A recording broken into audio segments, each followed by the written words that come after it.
tutorial video for the penny doll pattern available on the Blue Whimsy Etsy shop. Okay, so I have one leg and one arm here. I'm going to show you how to stitch them and then snip them, turn them inside out, and then stuff them so that they're ready to attach to the doll body. So for the leg, I might put in 1 or 2 pins. Because it's such a small piece of fabric, it is fairly easy just to hold it in place, but you can pin them if you like. And I've switched back to white thread. I'm also going to switch my stitch length back to 1.5 because these will be stuffed, and so we want a nice tight seam. So again, with a 1/4 inch seam allowance, you want to sew all the way around right up to the back, and when you get down to the foot, what you might need to do is make sure your needle is down and swivel and do a few stitches at a time, swiveling your fabric each time just to make sure that you're staying in that nice curve around the bottom of the foot.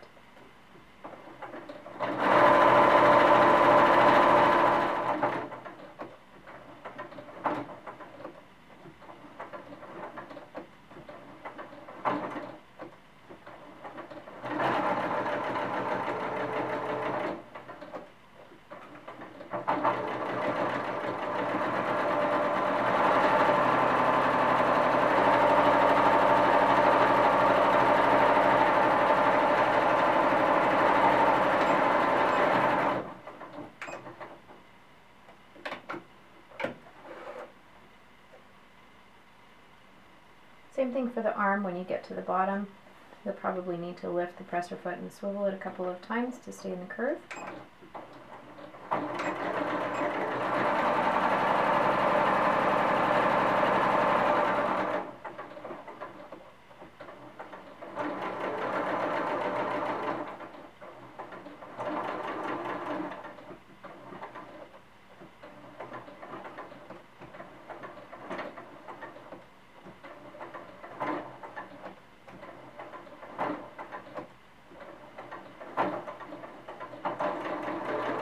So once you've sewn the arms and the legs, what you want to do to make it easy to turn it inside out and also to stuff it is you want to just cut notches around the curved part of the hand and also of the foot.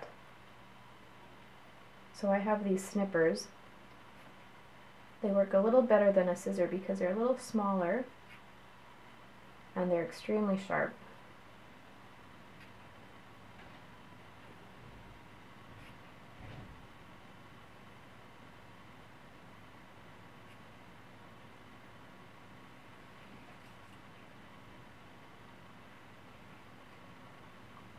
The other thing that I do is I just trim a little bit of the extra fabric around the edge because you won't need all of that on the inside. And it just makes it a little nicer when you turn it inside out. There's not quite as much bulk in the middle.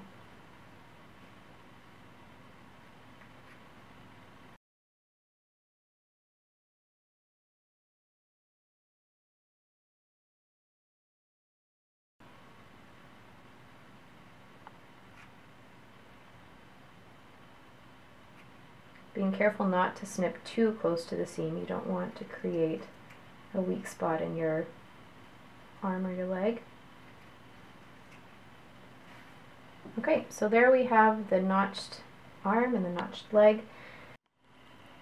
So to turn the arms and the legs, I use a chopstick. It just makes it a little bit easier because they are quite tiny. So I'll get it started, just turn the inside in just a little bit at the end, and then with a chopstick,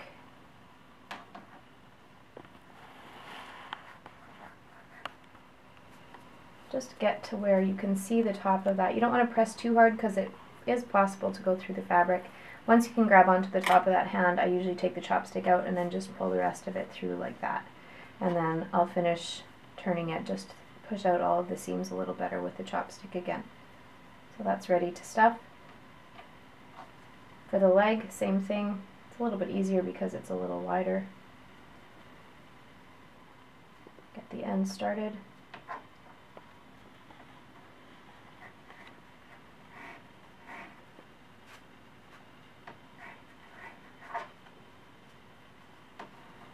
And then once you can see the top, again, take hold of the top and then just pull the rest through.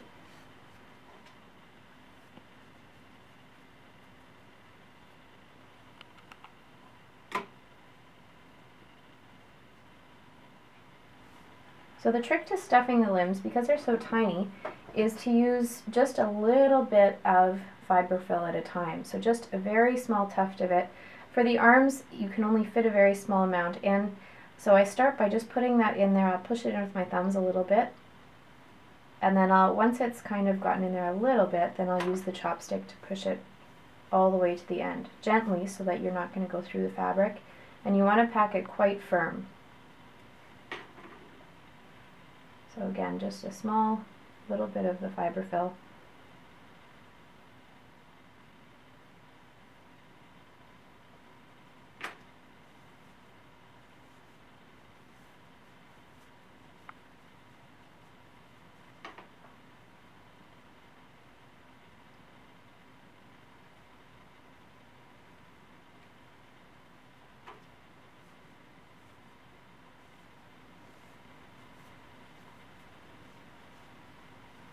So you want the hand to be quite firm when you press it.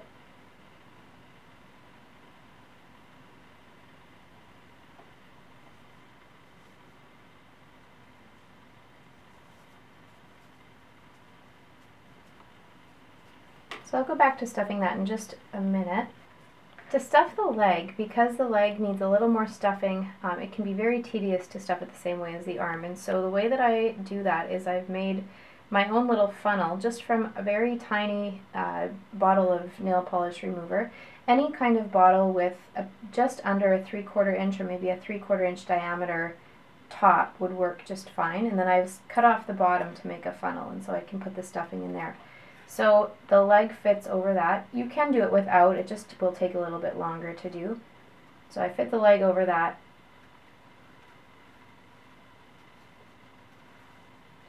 And then again, I use just a very little bit of stuffing at a time. The legs in particular, because they're longer and they're quite wide at the top and they get quite narrow at the bottom, if you use too much stuffing, it tends to get lodged just before it goes into the foot.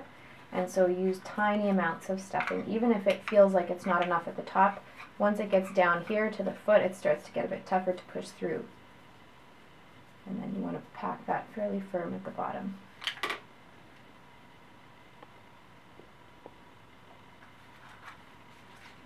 You can see how nicely that goes in there with the funnel.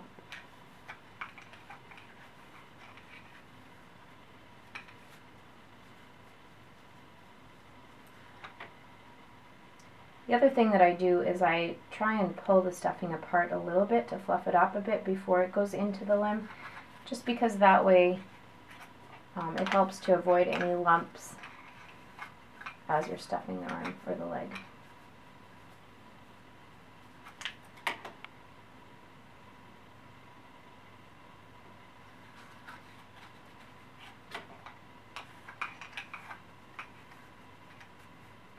So I'm just finishing stuffing the last of the arms and the legs here. I just want to show you exactly how far I go. So I stop stuffing when there's about just over 1/2 inch of fabric left at the top. And so I don't want to have it too terribly firm at the top because I want to be able to squish it, but the rest of the leg is quite firm.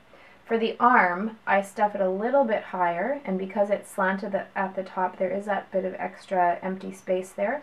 And so what I'm going to do for all of these now is I'm going to just baste them all shut so that they stay, that the stuffing stays inside, but also so that the leg doesn't twist when I sew it to the body.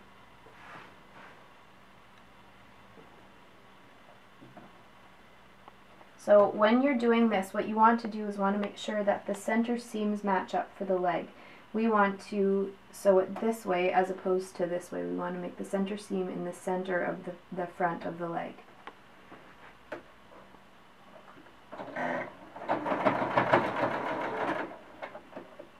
And I just do these as one continuous seam. It's not a finishing seam, and so I don't backstitch or anything like that.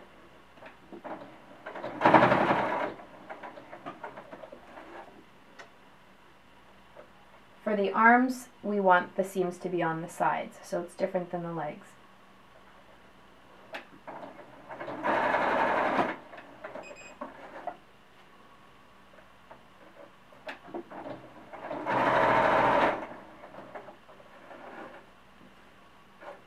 When I'm done with all 4, I'll have this nice string of limbs, and so then I just cut them apart. And after they're all separated, the next step that I'm going to do is I'm going to attach them to the body.